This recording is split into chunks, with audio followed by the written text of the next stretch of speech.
If you're still preoccupied with manufactured anti-trans sports hysteria in the year 2026, you're a sucker.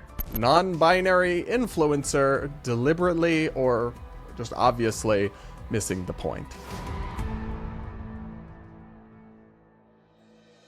Hey guys, welcome back to the show, your home for independent and nonpartisan commentary and analysis on media, politics, and internet insanity. This one's in that last category of, internet brain rot, online activism, deeply unserious commentary channels with millions and millions of followers. And that's where Matt Bernstein, who I think goes by Matt IV on his handle, comes in. He is, of course, a non-binary. Here's his Instagram profile. He/they pronouns, of course. Very sad, very regressive. 2.4 million followers, and he describes himself as a queer Jew with long nails. And I don't have any problem with his feminine persona. I think it's great. I just think it's sad that he buys into the false notion that he therefore isn't male or isn't a man just because he likes long nails or makeup or anything like that. It's actually sexist and sad.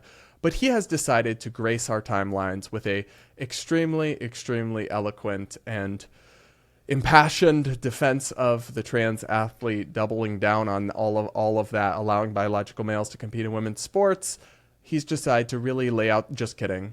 He's just going to gaslight us and deflect away from the issue and totally ignore why anyone's even talking about it. So without further ado, let's take a look at his video that he released to his millions and millions of followers. Let's watch. I am officially declaring myself a WNBA prospect. If simply declaring who you are is all that's required, then I meet every single requirement necessary to compete in the WNBA. I don't usually talk like this, but if you're still preoccupied with manufactured anti-trans sports hysteria in the year 2026, you're a sucker. I'm sorry. Well, okay, it's definitely not entirely manufactured when there are thousands of transgender athletes competing at the high school level, and some people find that unfair. So, I mean, that is a real thing. I agree it's overblown and overfocused on, but we could probably solve that if we just took it off the table and stopped defending it. Like, the reason this guy, the former NBA player, is trolling the WNBA is because recently Sophie Cunningham, a player for the Indiana Fever, Caitlin Clark's teammate, came out and said she doesn't support biological males in women's sports, and she was literally protested and then publicly denounced by lots of people in the league. Then the league itself has no policy determining, it is called the WNBA, and yet they have no policy on who is a woman and what is allowed or not allowed. It's just open to whoever identifies as a woman. Even if that's not like a pressing issue, it's kind of ridiculous. And it makes sense that people would troll or find it bizarre and talk about it, even if it does get disproportionate. So I don't think caring about this stuff at all makes you some kind of a loser or sucker. I don't agree with that at all.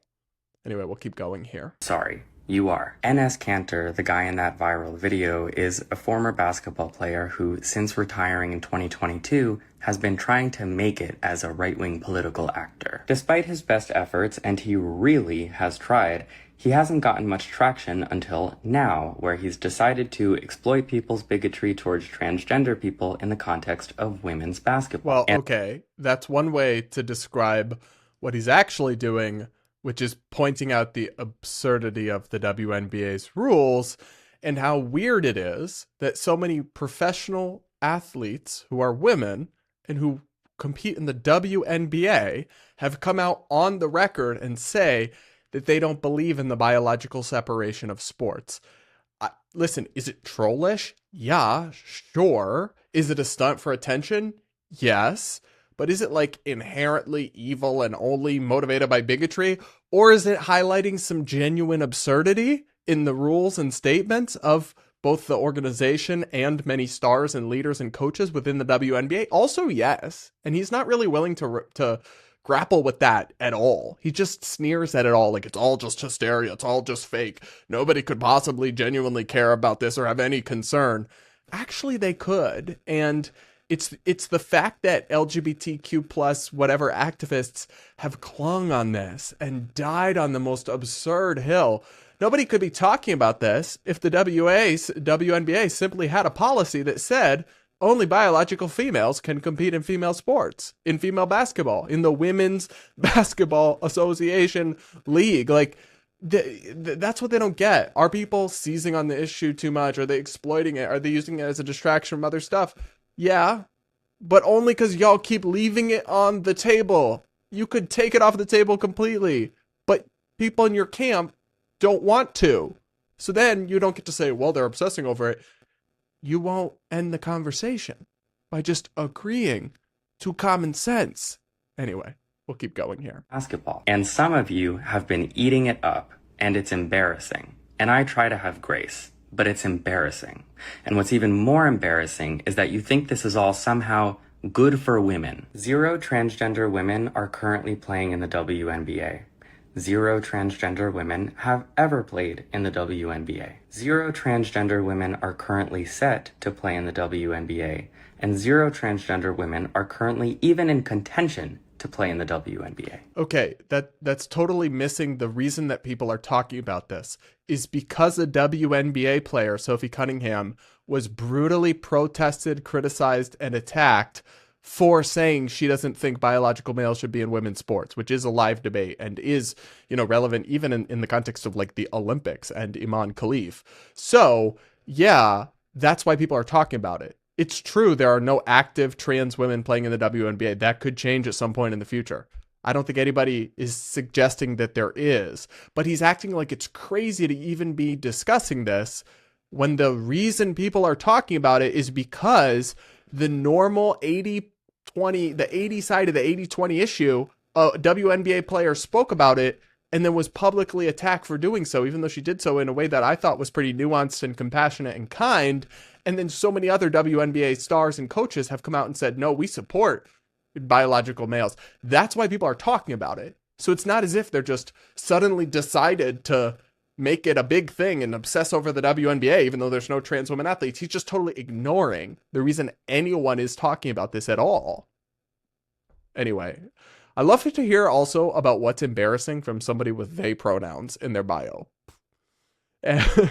Okay, let's keep going. Just how screwed is America with our national debt? Well, the only question at this point is whether or not it will cross 45 or 47 or 49 trillion before Trump's term ends. And according to our channel partners over on Kalshi, it's already forecasted that the debt will hit 49 trillion under the Trump administration at its peak, and 89% of people think it will at least cross 45 trillion, with 65% saying it will cross 47.5% of a trillion, and 40% thinking will even break $50 trillion. This is fine.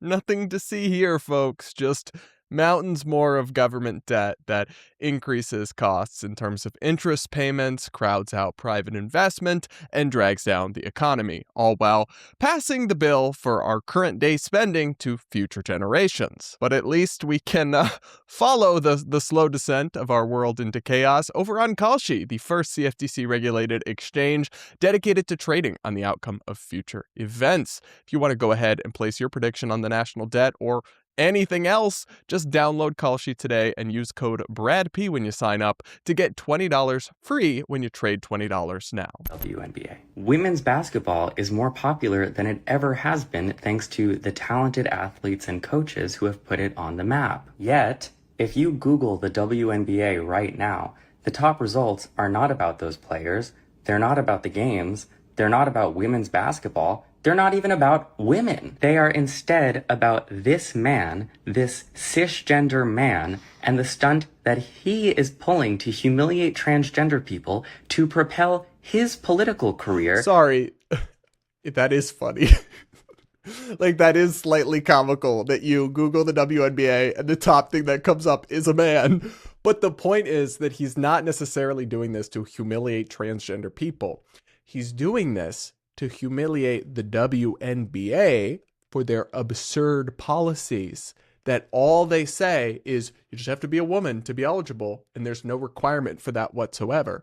There's not even under the current rules. They may add some additional rules specifically because of his stunt, which in case would kind of validate his purpose of doing it. they don't even have like, oh, well, you can compete as a trans woman, but you must have a diagnosis. You must have been on hormone therapy for 2 years. Nothing like that. It's just women are welcome, and a woman is just a woman, whoever says they are. So that's actually what he's trying to highlight, is that absurdity. And he's trying to highlight the absurdity of the WNBA coaches and players who are saying that they would welcome biological males in, even though their whole success and career relies on the biological separation of sports that they're actively castigating.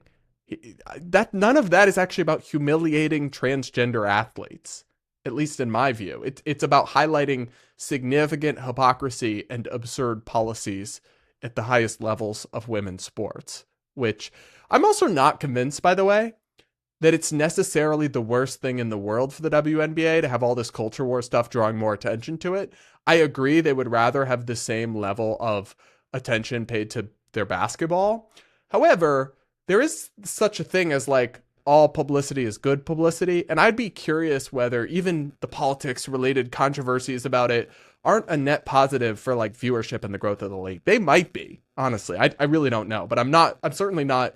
You can't just assume that it's negative, because people really do like to get publicity for their leagues and their initiatives and whatever they're pushing, even if it's negative publicity, because that can often propel you anyway to more notoriety and success. All right, let's watch the last bit of this. Because he has not gotten significant money or attention since 2022. Trump ran in 2024 on getting trans people out of sports. The trans people are now out of the sports. Your gas is more expensive than it ever has been in the history of the world, and your healthcare is still denying your claims. And if you are still satisfied with anti-trans slop content in 2026, they might as well jangle keys in front of your face. I'm sorry. Wake up. So there's a lot to unpack there. Again, he just ignores the fact that Trump could only run on that issue because Kamala Harris and Joe Biden were so clearly on the wrong side of it. And the other flip side of this is that he's saying they got the trans athletes out of women's sports. That's not true. This is decided at the state level, and dozens of states have passed laws, mostly red states and purple states, that do restrict girls' sports at the high school level to biological females, but dozens of states don't do that. And there are actively transgender athletes winning and dominating competitions in places like Washington State and California. Like, this is not true, what he's saying. That, oh, well, he stopped it and you're still worried about this. So it's just, I mean, he's like a prime spreader of misinformation, huge misinformation account. But because he has they, them pronouns, it's considered chic instead of bad, like when far right people do it, which I also think is really bad. But yeah, no, just totally inaccurate. And then, sure, obviously the price of gas is more important and is not good. Like, it's very, and that is because, in large part, because of Trump's war with Iran. But what is it? Like, okay. And at the start of Trump's presidency, gas was low and there was no war with Iran. So, or at least lower. So would it have been okay for us to talk about trans athletes then? No, it wouldn't have. Because this isn't a real point or argument. It's just, there's always other more important issues. That doesn't mean you can't discuss other things. It's just kind of silly. It's just like whataboutism. Oh, well, you're concerned about this injustice at your college? Well, people are dying in Gaza. Okay, well, what if what's happening on the campus is still wrong? Like, there's always something more important going on in the world. Anyway, I just found this to be another kind of sad and lame example of his. It's so funny, he calls it like anti-trans slop content, and that's definitely a genre of content. But then his is like woke slop. It's just constant misinformation, constant dismissals that totally fail to engage with any real critiques or concerns, and all just done with like a sassy, chic vibe that I don't know. The people like this are a relic, I thought, of 2020 and 2021 and kind of peak woke, peak hysteria. But he's still got the pronouns in bio. It's still he/they, and somehow he's still viewed as some sort of like insightful or somehow influential figure inside queer circles and in queer media. But I don't get it. I don't see what the appeal is at all. Anyway, guys, you'll have to let me know what you think of this interesting argument from this popular non-binary content creator. Matt Bernstein. Let me know what you think in the comments down below. Make sure you're subscribed if you aren't yet. Do hit the like button while you're at it, and consider becoming a channel member to support my content. Hit the join button or click the link in the description. With that, guys, we'll leave it there for this one and be back with more real soon.